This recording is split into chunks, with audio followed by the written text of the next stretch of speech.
प्यारे दर्शकों नमस्कार। आइए नजर डालते हैं हमारे प्यारे राज्य हरियाणा की तमाम बड़ी खबरों पर। वीडियो शुरू करने से पहले कमेंट बॉक्स में जय हिंद लिखकर हमें सपोर्ट करें। तो चलिए शुरू करते हैं। बड़ा तोहफा, पूर्व सैनिकों और अर्धसैनिकों की समस्याओं का एक कॉल पर मिलेगा समाधान, खुल रहा है सेंटर। हरियाणा सरकार ने पूर्व सैनिकों, अर्धसैनिक कर्मियों और उनके परिवारों की समस्याओं को हल करने तथा उन्हें विभिन्न योजनाओं के संबंध में मार्गदर्शन प्रदान करने के उद्देश्य से एक विशेष कॉल सेंटर स्थापित किया है। सेना और अर्धसैनिक कल्याण विभाग के अतिरिक्त मुख्य सचिव श्री विजेंद्र कुमार ने बताया कि पूर्व सैनिकों, अर्धसैनिक कर्मियों और उनके परिवारों को विभिन्न सेवाओं, योजनाओं और सुविधाओं से संबंधित जानकारी आसानी से और शीघ्रता से उपलब्ध कराने के उद्देश्य से मुख्यमंत्री श्री नाब सिंह सैनी के आदेश पर हरियाणा में एक विशेष कॉल सेंटर स्थापित किया गया है, जिसने सफलतापूर्वक अपना कार्य शुरू कर दिया है। खरीद के समय ही ठप रहता है पोर्टल, किसानों की परेशानी को लेकर सरकार पर बरसे दीपेंद्र हुड्डा। अनाज मंडी का दौरा करने पहुंचे रोहतक लोकसभा से कांग्रेस सांसद दीपेंद्र सिंह हुड्डा ने मंडी की व्यवस्थाओं का जायजा लिया और किसानों, आढ़तियों व अधिकारियों से बातचीत की। उनके साथ झज्जर की विधायक गीता भुक्कल और बादली विधायक कुलदीप वस्त भी मौजूद रहे।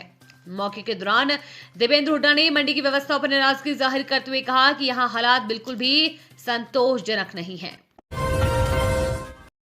शहरों की समस्याओं के समाधान की दिशा में सार्थक व पारदर्शी कदम साबित होगा urban challenge fund. Manohar Lal. केंद्रीय ऊर्जा एवं शहरी विकास मंत्री मनोहर लाल खट्टर ने वीरवार को नई दिल्ली में शहरी विकास की महत्वाकांक्षी योजना अर्बन चैलेंज फंड के लिए संचालन संबंधी दिशा निर्देशों के साथ साथ ऋण पुनर्भुगतान गारंटी उप योजना का शुभारंभ किया। इस योजना में पहले चरण में 1 लाख करोड़ रुपए के बजट का प्रावधान किया गया है, जिसे बढ़ाकर 4 लाख करोड़ रुपए किया जाना है। इस योजना का मुख्य उद्देश्य शहरों व कस्बों में बुनियादी ढांचे को मजबूत करने के साथ साथ समस्याओं के समाधान की दिशा में एक सार्थक व पारदर्शी कदम कहा जा सकता है।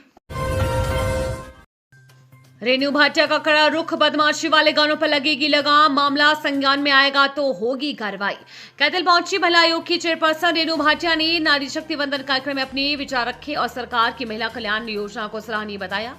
प्रेस वार्ता के दौरान उन्होंने कैथल के सिंगर संदीप बागड़ी के गाने डीलर में गन कलर पर सवाल उठे, जिसमें बदमाशों को बढ़ावा देना और महिलाओं को गलत तरीके से दिखाया गया है। रेणु भाटिया ने कहा कि मामला संज्ञान में आएगा तो आयोग अपना काम करेगा। इस तरह के कल्चर को बर्दाश्त नहीं किया जाएगा। हरियाणा में आयुष्मान योजना पर खतरे के बादल, आईएमए और निजी अस्पतालों का सरकार को अल्टीमेटम, मरीजों को लग सकता है झटका।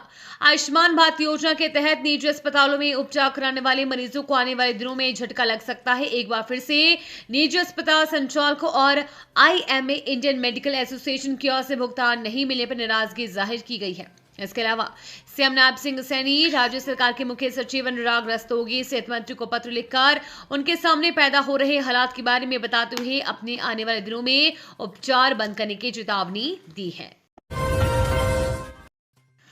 10वीं 12वीं के छात्रों को दोबारा मौका, इस दिन से शुरू होंगी परीक्षाएं। दोपहर 2 से 5 बजे रहेंगी टाइमिंग।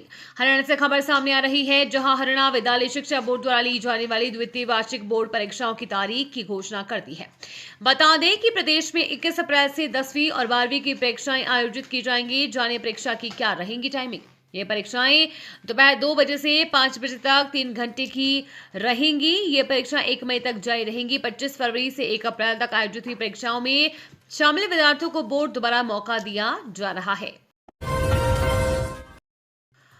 वित्त का बड़ा एक्शन, निजी बैंकों के साथ सरकारी लेन देन पर रोक, गड़बड़ी करने वाले अफसरों पर कसेगा शिकंजा। सरकार के विभिन्न सरकारी विभागों की सैकड़ों करोड़ की राशि को लेकर आईडीएफसी, एयू स्मॉल और कोटक महिंद्रा बैंक में जमकर हुए खेल के मामले में जहां सूबे की नाब सिंह सैनी सरकार ने गंभीरता दिखाते हुए पूरे मामले में आला अफसरों पर भी शिकंजा कसते हुए पूरा मामला सीबीआई के हवाले कर दिया है। वहीं हाल ही के दिनों में हुई घटनाओं और पैसे के गोलमाल को लेकर प्रदेश के श्रम और ऊर्जा परिवहन मंत्री अनिल विज ने अपने सभी विभागों से जुड़े अफसरों, निजी बैंकों के साथ में लेन देन नहीं करने और 1 करोड़ से ऊपर की राशि को लेकर उन्हें अवगत कराने के साथ ही विभागीय मुख्य अधिकारी को अवगत कराने का आदेश जारी कर दिए हैं। नारी शक्ति वंदन अधिनियम सशक्त भारत की ओर एक ऐतिहासिक कदम। भारत में महिलाओं की भूमिका सदियों से महत्वपूर्ण रही है, लेकिन सामाजिक, आर्थिक और राजनीतिक क्षेत्रों में उन्हें बराबरी का स्थान दिलाने के लिए निरंतर प्रयास किए जाते रहे हैं। इसी दिशा में नारी शक्ति वंदन अधिनियम एक ऐतिहासिक और दूरदर्शी पहल के रूप में सामने आया है। यह अधिनियम न केवल महिलाओं को राजनीतिक प्रतिनिधित्व प्रदान करता है, बल्कि उन्हें निर्णय लेने की प्रक्रिया में सक्रिय भागीदारी का अवसर भी देता है। हरियाणा का ये एयरपोर्ट 24 घंटे फ्लाइट संचालन के लिए तैयार। अब रात में भी होंगी उड़ानें। सूबे के हिसार जिले में अब देर रात भी फ्लाइट उड़ सकेंगी और लैंडिंग हो सकेगी। हरियाणा हिसार का एयरपोर्ट कैट 1 की श्रेणी में आ गया है। इस श्रेणी के मिल जाने के बाद में इस तरह के एयरपोर्ट पर रात्रि में भी लैंडिंग हो सकेगी।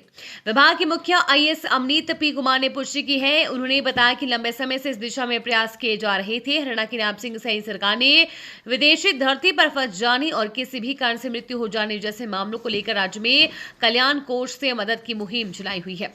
सैनी सरकार ने मामले में उन परिवारों की मदद की है जिनके पास विदेशी धरती से शव लाने तक के पैसे नहीं थे। विदेश भेजने के नाम पर फ्रॉड, टीचर से 12 लाख ठगने वाला एजेंट गिरफ्तार। कुरुक्षेत्र शहर में स्टडी वीजा के नाम पर ऑस्ट्रेलिया भेजने का झांसा देकर एक टीचर से करीब 12 लाख रुपए की ठगी करने वाले आरोपी एजेंट को पुलिस ने गिरफ्तार कर लिया है।